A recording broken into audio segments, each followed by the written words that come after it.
This is the first in a bunch of tutorials I'm making on jazz piano for beginners. I've talked about jazz a little in the past, but I thought it would be good to make an easy series like this that you can use if you're just starting out.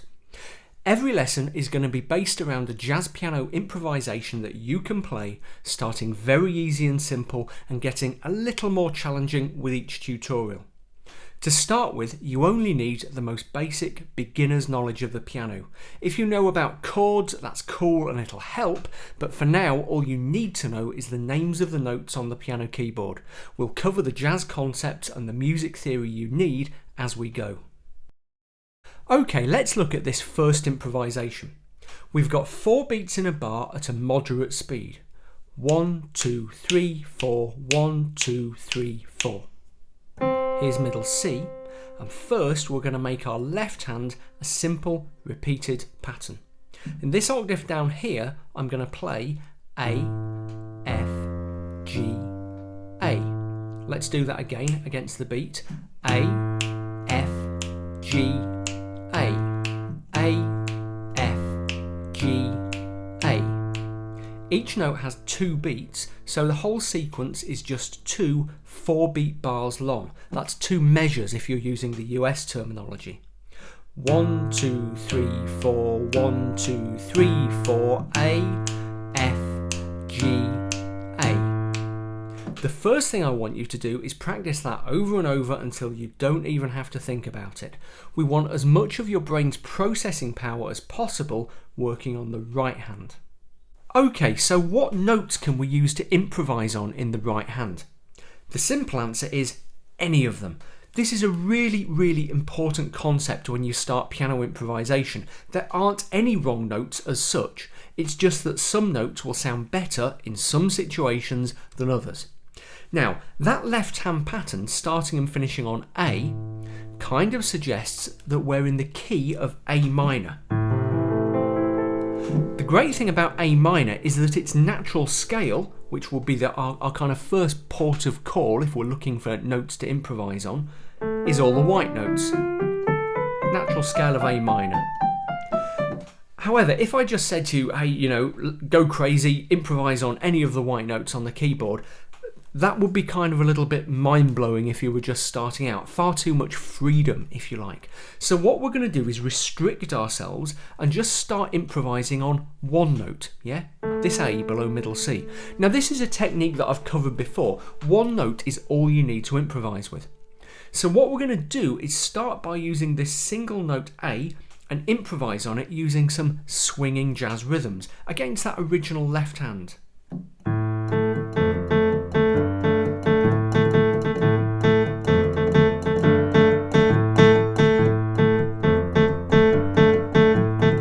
And so on and so forth, and get really kind of confident with that.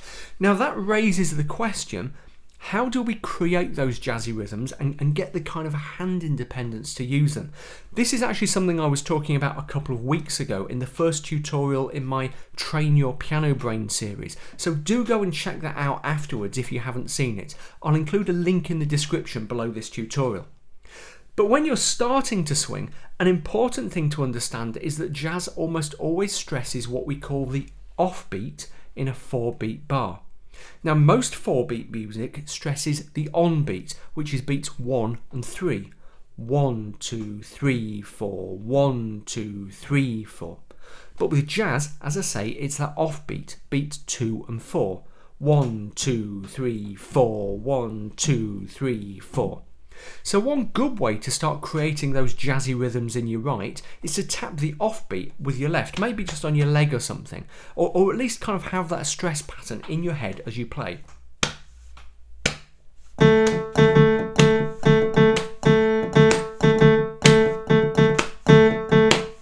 Okay, try that for a while and see then if you can drop in the left hand.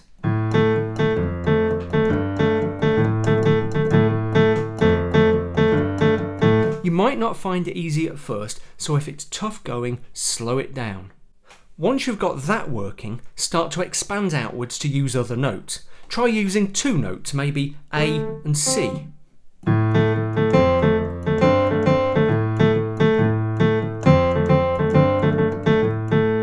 And then 3, maybe A, C and D.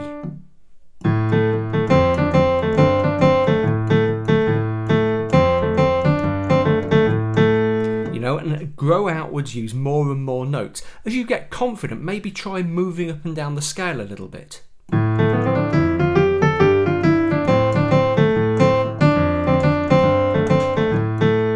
Okay, if you've had piano lessons, this is where your scales are going to come in really handy. Like I said, because we're in A minor, any of those white notes are going to sound at least okay, maybe with the odd exception in certain places. But you will notice that some work better than others. So, for example, the notes A, C and E will be particularly strong because they make up the basic chord of A minor, the tonic triad of the key of A minor as we call it. So, if you're beginning to create these little phrases, it's a pretty safe bet to start and end on those notes. As you move on, keep exploring. Figure out which notes and combinations of notes sound cool. Spend time playing around, yeah? I like to emphasize that word play. And play is what I kind of literally want you to do, as if you're kicking a ball around or, seeing what shots you can do on a pool table. Don't worry about wrong notes. The important thing is to try to get some sense of flow, yeah? However simple the improvisation you're playing, try to get to a point where you've got into the groove, where you can get a little lost in it, where it becomes addictive. You might notice that some notes don't work as well as others in some combinations, yeah? So for example, playing an F over the A kind of loses the minor sound, yeah? It can work as a passing note, okay, a note that's on the way to somewhere else, a chord note for example, but if you focus on it, your brain starts to give it weight as a chord note, which implies the chord of F major.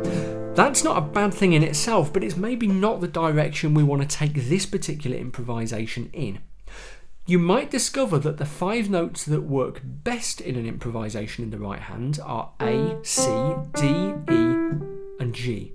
And if you go no further than those, that's fine.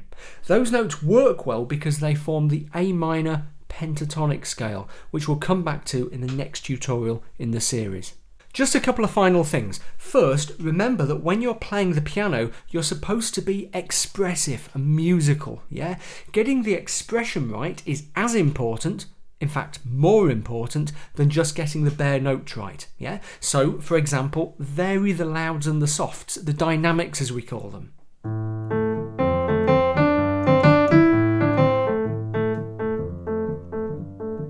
Try and create something that's musically rich and satisfying.